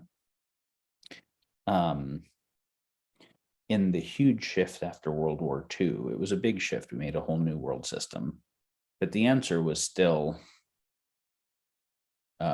extract more from nature even faster, make more money, and make more tech. Like the Bretton Woods world system was a world system, but more increase for everybody was still a somewhat easier thing to do than when you're hitting planetary boundaries and you have to say, no, we actually have to reduce consumption across everybody, where a lot of people are like, no, I would rather not reduce my consumption, go to war and have less people. And I think I can win. Like this, it's hard. The situation we're in right now is unprecedented at a global level in such deep ways, right? So do I think it is possible to make it through? I think the question, is it possible to make it through without great harm, doesn't even make sense, because we're in species extinction and war today.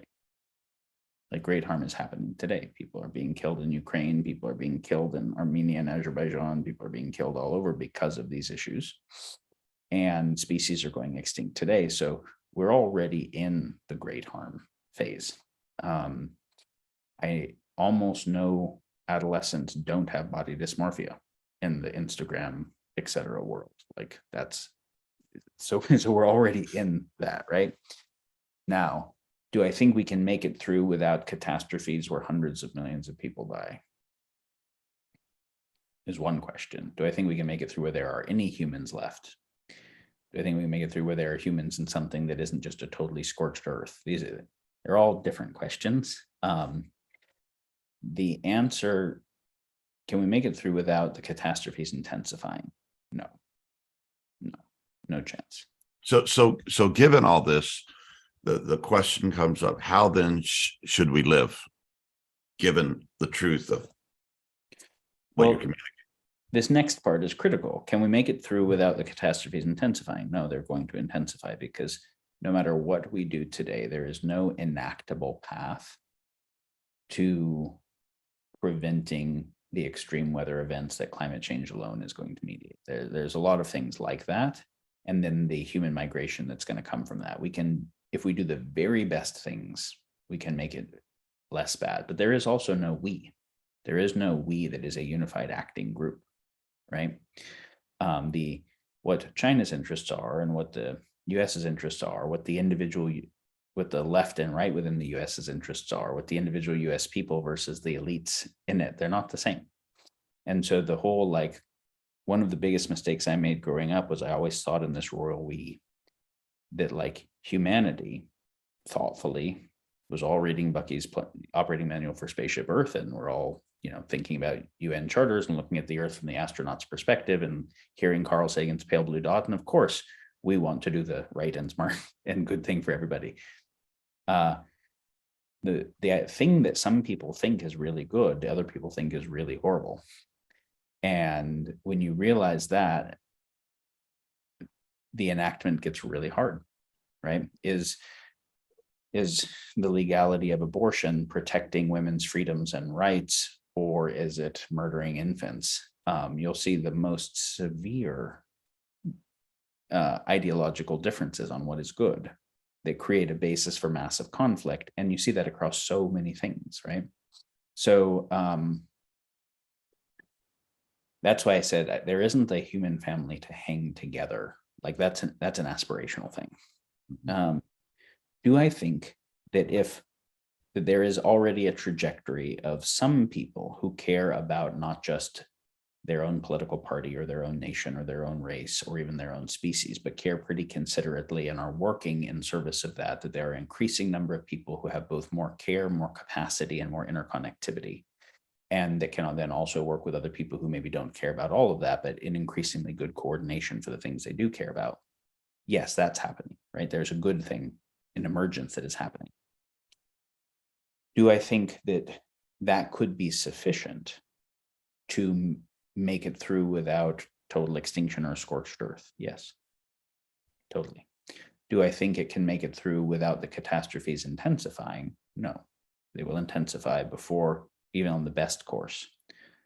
Do I think that it's a given that we make it through? No.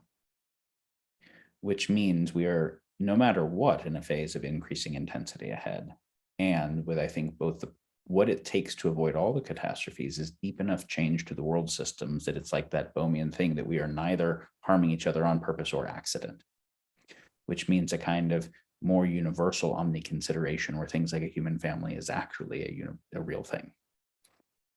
So I think in order to not have it get much worse, changes have to happen at a deep enough level that it gets much better. So I do think there's something like a pretty hard fork. And I think it can go either way. And I think it is not determined. And I think it is increasingly potent and hard over the next while in figuring that out. So with that, then the question, how do we live? As the frame is, I can't imagine a context in which one's choices could matter more.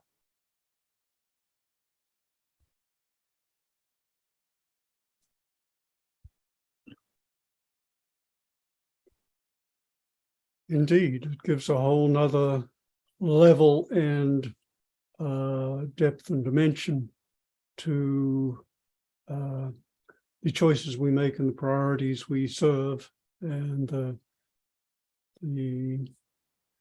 how we live our lives and offer our lives. And so what are some of the parameters for an effective contributing life that you see?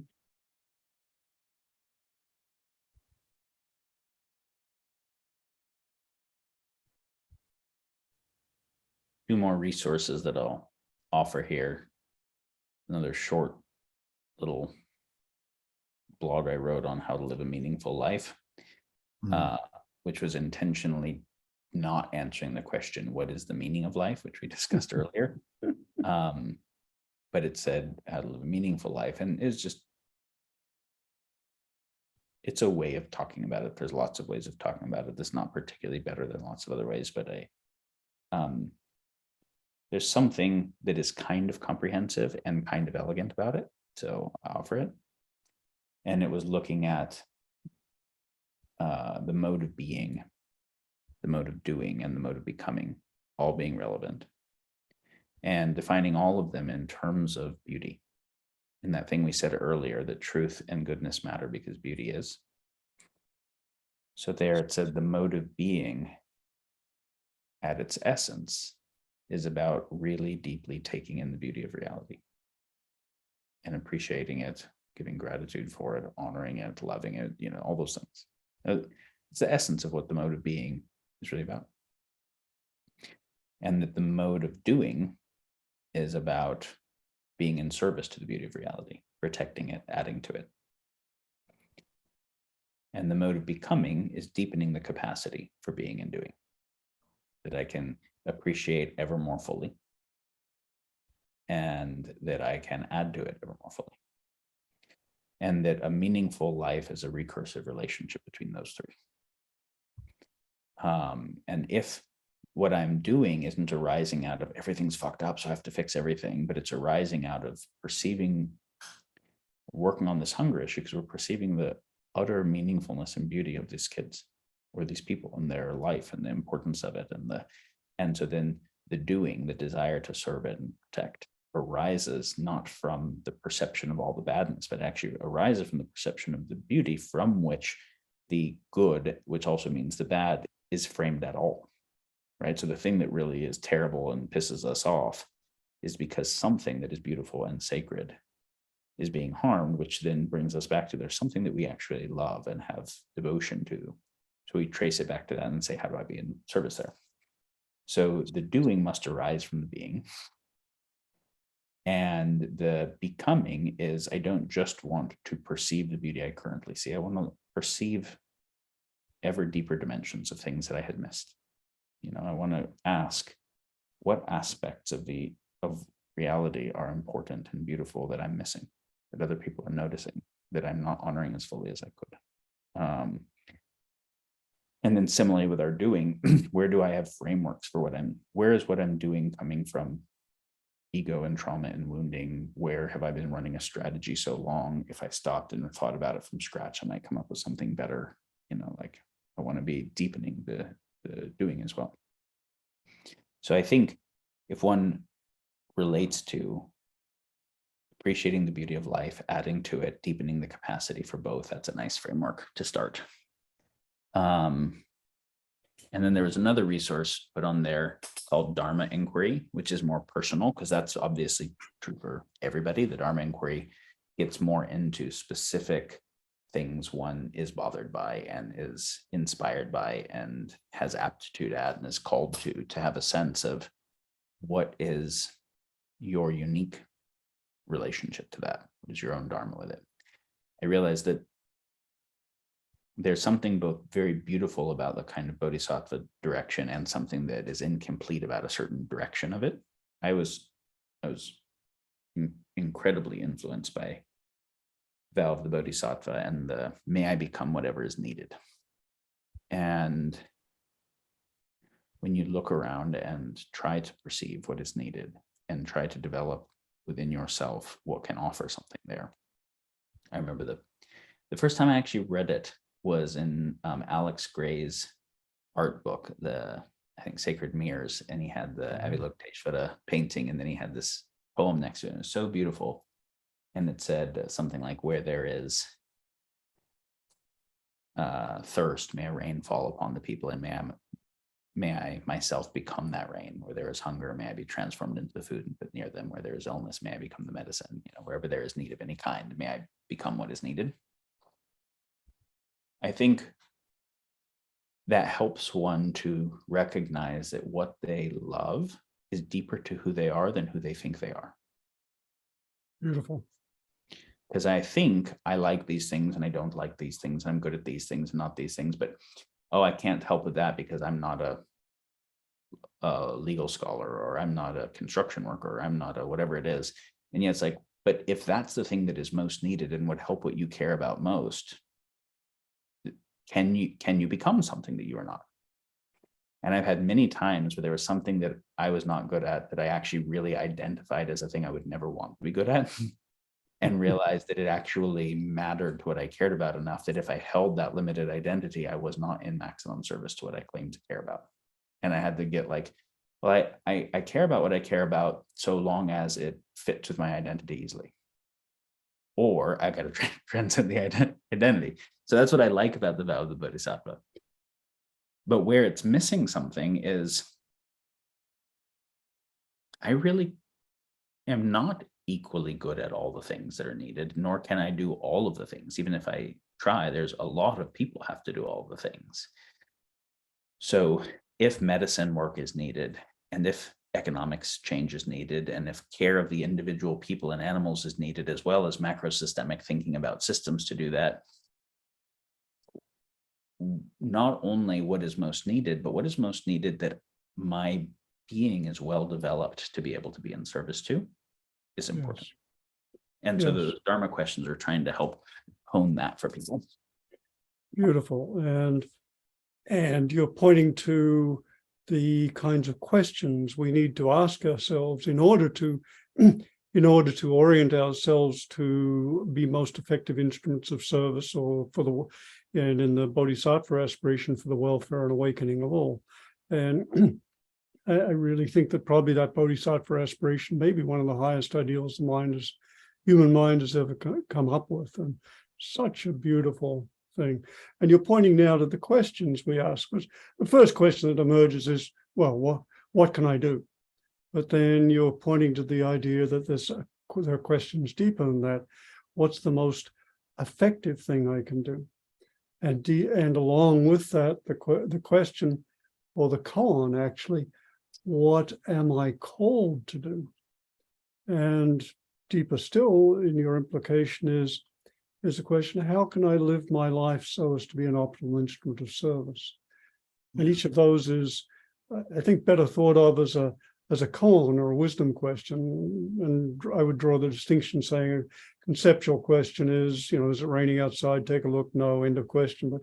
But wisdom questions are more like koans. Every time you ask them, they have the potential for taking you deeper into the question, deeper into life, deeper into yourself. And so you're pointing us towards the wisdom questions of our time.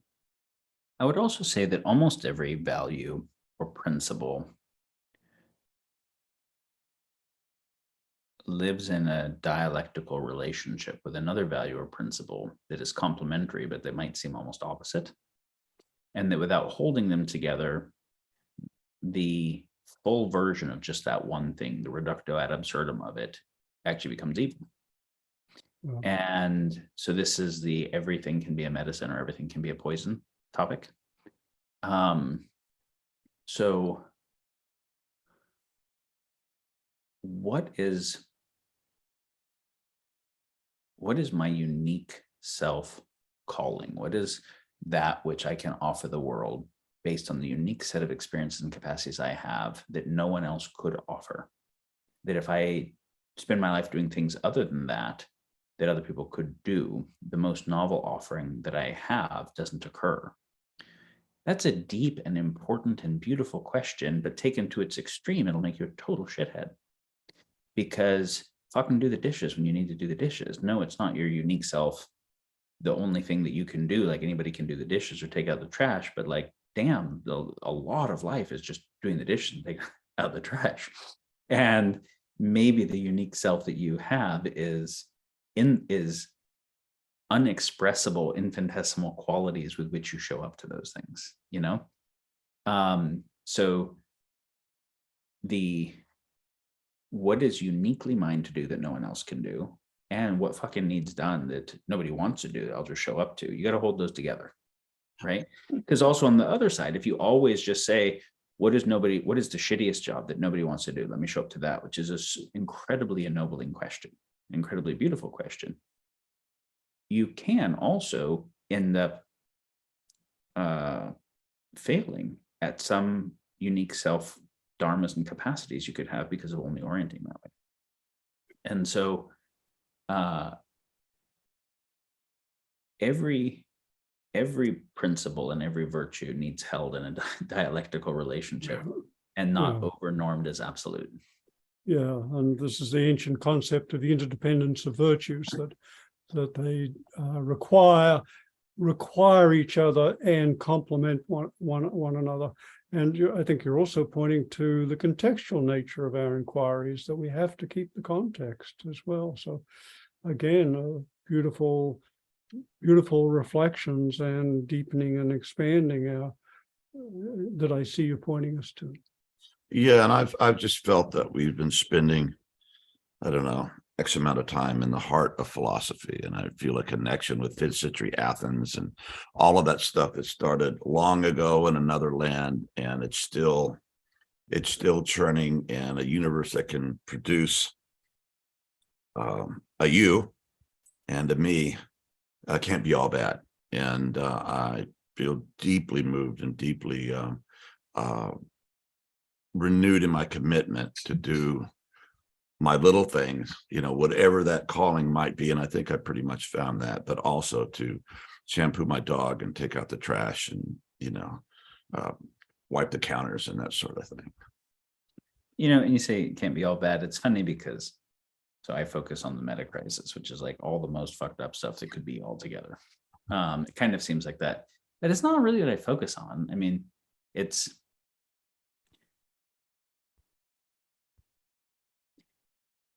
in appreciation and love of this world and life, there's the desire to protect it.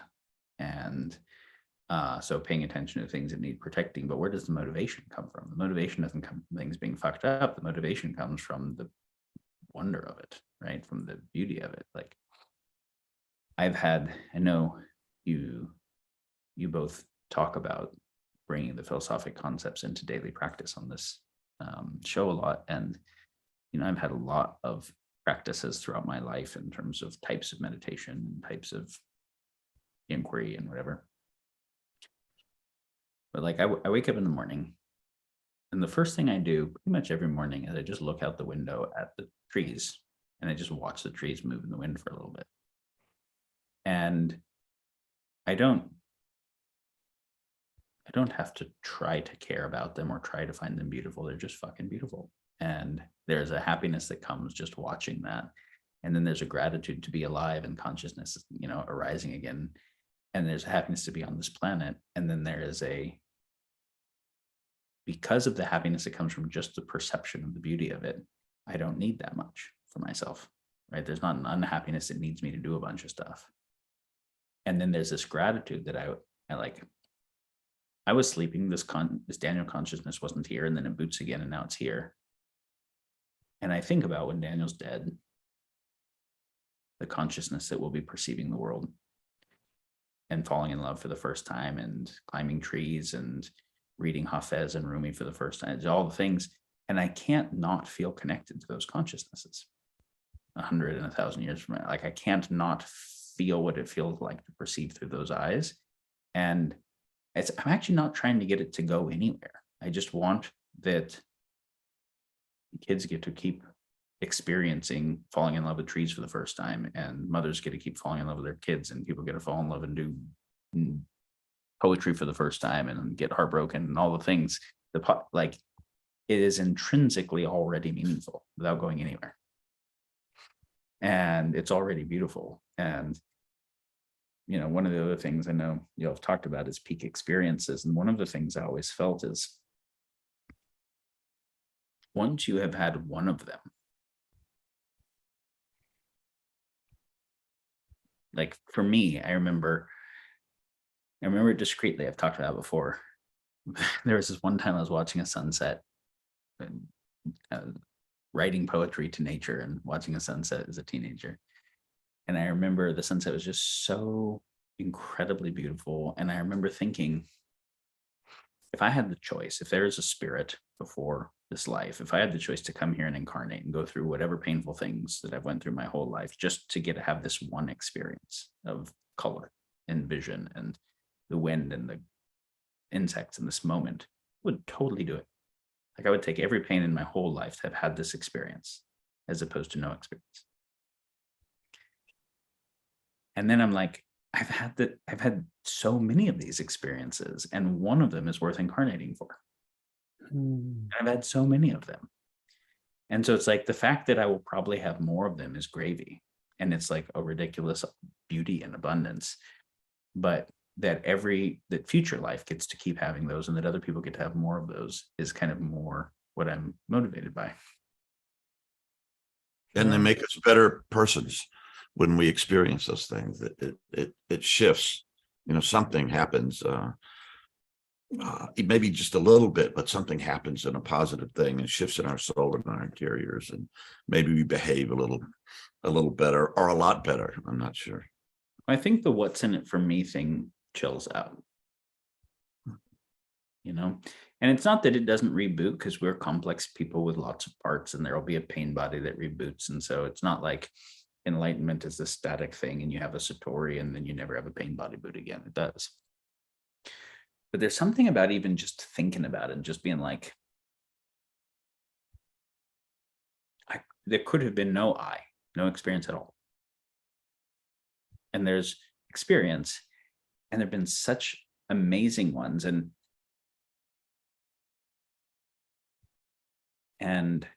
I feel this pretty much with every difficulty or trauma too, is like when you've done the healing work with it, you don't still feel messed up by the trauma or the pain, but you do feel ongoingly benefited by the lessons. And it's kind of like a lot of people don't have the resources or know how to do the healing, so they never get the lessons, and they're just always affected by the pain, and that's a bummer. But if one kind of has the resources, knows how to work on it, then the pain is temporary and the gifts are lasting. And it's like this just beneficial asymmetry, like this beautiful asymmetry, where it's like, yeah, I'm a yes to the whole thing. I'd say yes to the whole thing. Yeah. And there's a beautiful couple of lines that came out of San Quentin prison. There's Project GRIP, Guiding Rage into Pain, which the people work very intensely with people, many of them lifers, many of them have been murderers, and work on life transformation. Their ideal is the bodhisattva aspiration. The commitment is, even if I stay in this prison for the rest of my life, I'm going to do what I can to help people.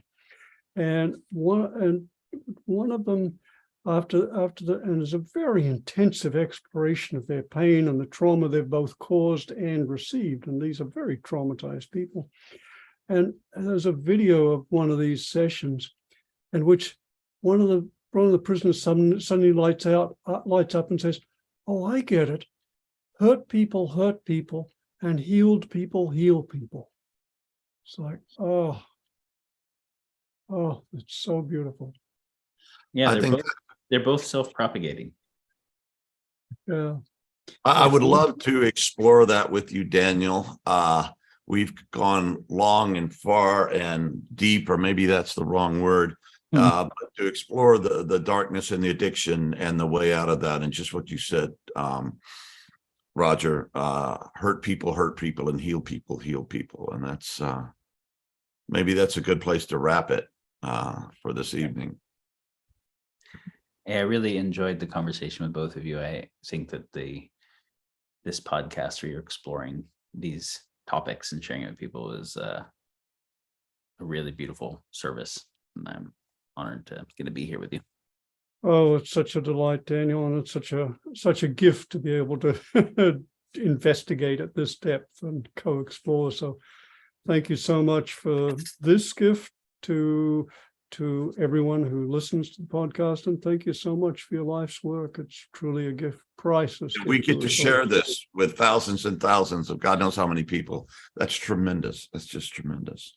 If there is a second time we come back to and explore that hurt people, that there is some autopoetic trauma force almost, and that there's also some kind of autopoetic healing or integrative force, that if you wanted to think of the light and dark sides of the force, that's actually kind of a good way of thinking of it, is the auto-propagation of those things. And we wanted to explore that sometime. Maybe also, if the listeners have thoughts or questions or topics coming from this that can inform it, we can get to those next time too. Great. Well, we hereby extend an invitation to listeners to let us know the questions you have for Daniel. And I think you're implicitly suggesting you're open to coming back. And we, of course, would love that. And I know our listeners would too. So that's beautiful. And again, And regards to your father and mom, if they're still on this plane, and if not, regards to them anyway.